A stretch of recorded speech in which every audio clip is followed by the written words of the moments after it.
Ayolni pulni ishlatish erkakning barakasini kesadimi? Albatta.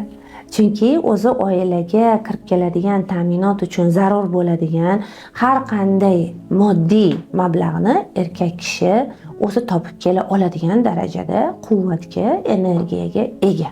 Oilani erkakni o'zi ta'minlay oladi. Agar erkak o'zidagi bor resursni ishga tushirsa, bu narsa unga oson. Agar erkak ma'lum bir sabablarga ko'ra, balki uni bolalikdagi tarbiyasini ta'siridir, balki o'zida ma'lum bir mas'uliyatni olmaganligini ta'siridir, zararli odatlarga berilganini ta'siridir, maqsad vaqtida qo'yilmaganini ta'siridir. Shu mas'uliyatni bo'yniga olmasa, albattaki uni barakasi kamayadi va oilada moddiy qiyinchilik paydo bo'lishni boshlaydi. Shunaqa holatlar biz ayollar qarab tura olmaymiz, afsuski, jim tura olmaymiz, kuta olmaymiz.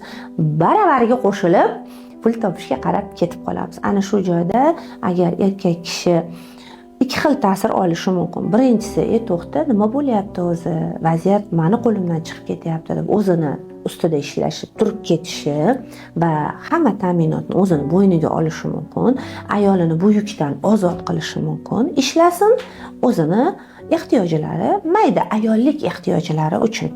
Ikkinchi tarafdan, ana tayyor yordamchi keldi, pul topadi birga yashaganimizdan keyin degan fikrga boradigan bo'lsa, ana unda ayol kishining pulini bemalol ishlatishni o'ziga ep ko'radigan erkakka aylanadi. Endi ayol kishi topgan pulni ishlatishni o'ziga ep ko'rgan erkak, demak o'zini erkaklik statusida turibdimi, yo'qmi? Shu haqida o'zi o'ylab ko'rish kerak.